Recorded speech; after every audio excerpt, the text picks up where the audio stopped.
ಇನ್ನು ಮುಂದೆ ನಿಮ್ಮ ನೆಚ್ಚಿನ ಧಾರಾವಾಹಿಗಳ ಫುಲ್ ಎಪಿಸೋಡ್ಗಳು ಸನ್ ನೆಕ್ಸ್ಟ್ ಆಪ್ನಲ್ಲಿ ಮಾತ್ರ. ಮನ್ಸೆಲ್ಲ ಹಗುರ ಆಗಿರುತ್ತೆ, ಅವಳಿಗೆ ಪೂರ್ತಿ ಸಮಾಧಾನ ಆಗಿರುತ್ತೆ.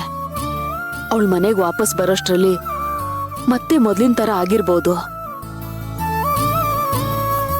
ಅಷ್ಟೇ ನಮಗೂ ಬೇಕಾಗಿರೋದು. ನಮ್ ಸೇವಂತಿ ನಮ್ಮನೆ ಕಣ್ಣು. ಅವಳು ಕಣ್ಣೀರ್ ಹಾಕಿದ್ರೆ ನಾವೆಲ್ಲ ಕಣ್ಣೀರಲ್ಲಿ ಕೈ ತೊಳಿಬೇಕಾಗತ್ತೆ. ಪಾಪ ಆ ಮಗು ಖುಷಿಯಾಗಿದ್ರೆ ಅಷ್ಟೇ ಸಾಕು ಅಲ್ವಾ ಅತ್ತೆ? ಹೌದಮ್ಮ.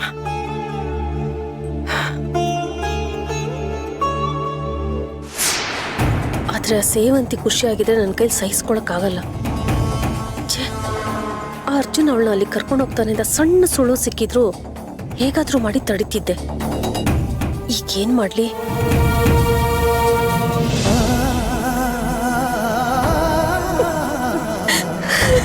ಸೇವಂತಿ,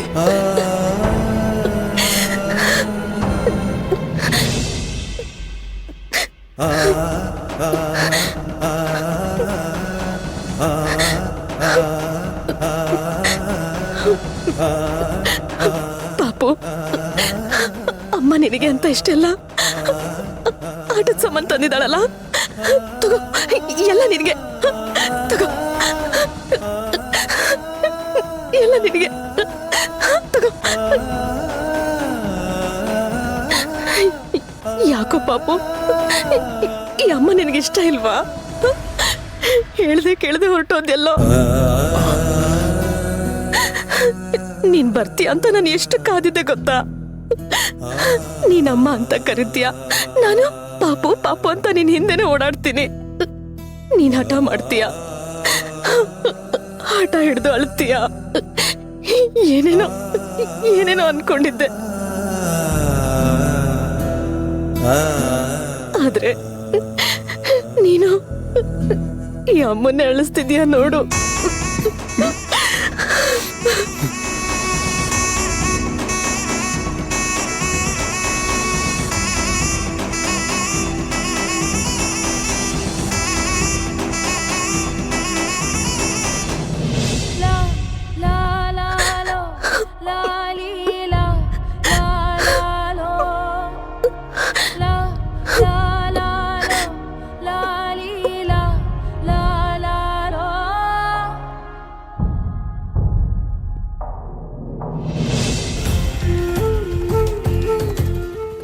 ಸೇವಂತಿ, ಸೇವಂತಿ ಏನ್ ಮಾಡ್ತಿದ್ಯಾ?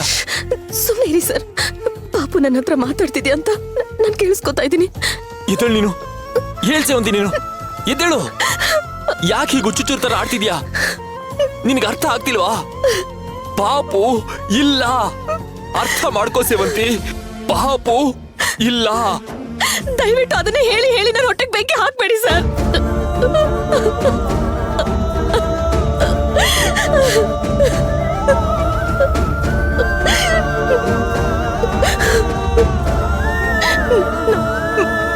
ನಮ್ಮ ಪಾಪು ಇಲ್ಲ ಅಂತ ನನಗೆ ಗೊತ್ತಿದೆ.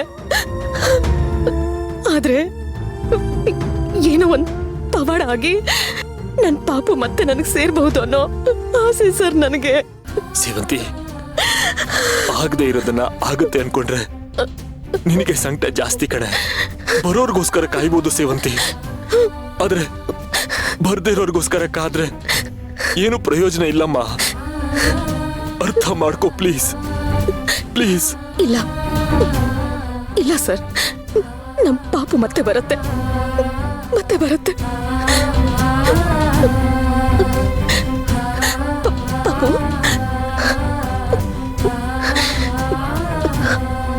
ಪಾಪು, ನನಗೆ ಪ್ರಾಮಿಸ್ ಮಾಡು, ಮತ್ತೆ ನಾನು ಹೊಟ್ಟೆಲಿ ಹುಟ್ಟು ಬರ್ತೀನಿ ಅಂತ ನನಗೆ ಪ್ರಾಮಿಸ್ ಮಾಡು. ಪ್ರಾಮಿಸ್ ಮಾಡು ಮಾಡು, ಪ್ರಾಮಿಸ್ ಮಾಡು. ನಾವು ಸೇವಂತಿಯವರ ಗರ್ಭಕೋಶನ ತೆಗಿಬೇಕು. ಮುಂದೆ ಅವರಿನ್ಯಾವತ್ತೂ ತಾಯಿ ಆಗೋದಕ್ಕಾಗೋದಿಲ್ಲ. ಸರ್ ಸರ್ ಸರ್ ನೋಡಿ, ಹೂವೆಲ್ಲ ಅಲ್ಲಾಡ್ತಾ ಇದೆ. ನಾನು ಹೇಳಿಲ್ವಾ ಪಾಪು ಮತ್ತೆ ನನ್ನ ಹೊಟ್ಟೆಲಿ ಹುಟ್ಟು ಬರುತ್ತೆ ಅಂತ? ಬರುತ್ತೆ ಸರ್, ಬರುತ್ತೆ, ಖಂಡಿತ ಬರುತ್ತೆ. ಬರ್ತೀಯಲ್ಲ ಜಾಣ ಮರಿಯಮ್ಮ ನೀನು? ಜಾಣ ಮರಿ. ಸರ್ ಸರ್ ಅಳ್ಬೇಡಿ. ಇಲ್ಲಿ ನೋಡಿ, ಪಾಪು ಪಾಪು ಮತ್ತೆ ನನ್ನ ಹೊಟ್ಟೆಲ್ ಹುಟ್ಟು ಬರುತ್ತೆ. ನೀವೇ ಕಳ್ತಿದ್ದೀರಾ? ಹ? ಪಾಪು ಮತ್ತೆ ನನ್ನ ಹೊಟ್ಟೆಲ್ ಹುಟ್ಟು ಬರುತ್ತೆ. ಅಳ್ಬೇಡಿ, ನಾನ್ ನಿಮಗ್ ಮೋಸ ಮಾಡಲ್ಲ. ನೀವಪ್ಪ ಆಗ್ತೀರಾ, ನಾನಮ್ಮ ಹಾಗೆ ಆಗ್ತೀನಿ ಸರ್.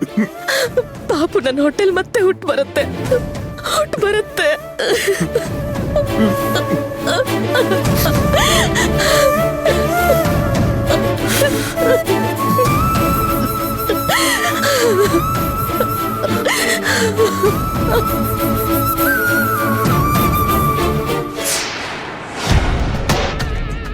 ಯಾರಾದ್ರೂ ಬೇಕಾದವರು ಹಾಸ್ಪಿಟಲ್ ಸೇರಿದ್ರೆ ಟೆನ್ಷನ್ ಆಗುತ್ತೆ.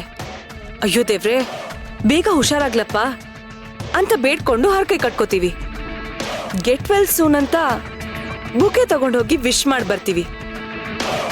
ಬಟ್ ಸೇವಂತಿ ತರ ಬೇಡವಾದವರು ಹಾಸ್ಪಿಟಲ್ ಸೇರಿದ್ರೆ ಖುಷಿಗೆ ಈ ಸ್ವೀಟ್ ಹಂಚ್ಬೇಕು ಅನ್ಸುತ್ತೆ, ಸೆಲಿಬ್ರೇಟ್ ಮಾಡ್ಬೇಕು.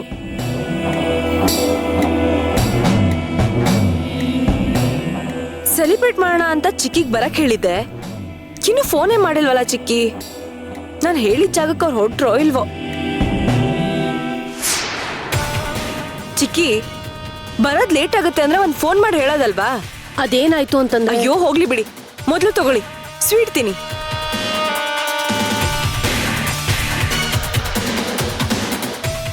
ಅಂತೂ ಇಂತೂ ಸೇವಂತಿ ಮತ್ತೆ ಹಾಸ್ಪಿಟಲ್ ಸೇರೋ ಹಾಗಾಯ್ತು. ಸೇವಂತಿನೇ ತನ್ನ ಹೃದಯದ ಬಡಿತ ಅಂತ ಅನ್ನೋ ಹಾಗ ಆಡ್ತಿದ್ದ ಅರ್ಜುನ್. ಈಗ ಹೆಂಡತಿ ಆಸ್ಪತ್ರೆಗೆ ಸೇರಿದ್ರಿಂದ ತನ್ನ ಹೃದಯದ ಬಡಿತನೇ ನಿಂತೋಗಿರೋ ತರ ಚಡ್ಪಡಿಸ್ತಿರ್ಬೇಕು ಅಲ್ವಾ? ಅಂಥದ್ದೇನೂ ಆಗಿಲ್ಲ ಪ್ರಿಯಾ. ಆ ಸೇವಂತಿಗೆ ಸೀರಿಯಸ್ ಇಂಜುರಿ ಏನೂ ಆಗಿಲ್ಲ. ಚಿಕ್ಕಿ, ನಾನಿದ್ನ ನಂಬಲ್ಲ. ನಾನ್ ಸುಳ್ಳು ಹೇಳ್ತಿದ್ದೀನಿ ಅಂತಿದ್ಯಾ? ಹಾಗಲ್ಲ ಚಿಕ್ಕಿ, ನಿನ್ನೆ ಆ ಸೇವಂತಿಗೆ ಕಾರ್ ಡಿಕ್ಕಿ ಹೊಡೆಯೋದನ್ನ ನಾನೇ ನನ್ನ ಕಣ್ಣಾರೆ ನೋಡಿದೀನಿ. ಆ ಕಾರ್ ಹೊಡೆದಿರೋ ಫೋರ್ಸ್ ಅಲ್ಲಿ ಪ್ರಾಣ ಉಳಿಯೋದೇ ಹೆಚ್ಚು. ಅಂತದ್ರಲ್ಲಿ ನೀನ್ ಸರಿಯಾಗಿ ಗಮನಿಸಿಲ್ಲ ಕಣೆ. ಸೇವಂತಿಗೆ ಕಾರ್ ಡಿಕ್ಕಿ ಹೊಡೆದಿದ್ದು ನಿಜಾನೇ, ಆದ್ರೆ ಆ ಡ್ರೈವರು ಸಮ್ಮಿಗ್ ಸರಿಯಾಗೆ ಕಾರ್ ಬ್ರೇಕ್ ಹಿಡ್ದಿದ್ದಾನೆ. ಇವಳು ಬಚಾವ್ ಆಗ್ಬಿಟ್ಲು. ಅಷ್ಟೇ ಅಲ್ಲ ಕಣೆ, ಅರ್ಜುನು ಡಾಕ್ಟರ್ನ ಕನ್ಸಲ್ಟ್ ಮಾಡಿ ಸೇವಂತಿನ ಮಗು ಮಣ್ಣು ಮಾಡಿರೋ ಜಾಗಕ್ಕೆ ಕರ್ಕೊಂಡೋಗಿ ಅಂತ ಹೇಳಿದ್ದಾರೆ. ಅದಕ್ಕೆ ಅವ್ನು ಕರ್ಕೊಂಡು ಹೋಗಿದ್ದಾನೆ. ಅಲ್ಲಿಗ ಯಾಕೆ? ಸೇವಂತಿನ ಜಾಗಕ್ಕೆ ಕರ್ಕೊಂಡೋದ್ರೆ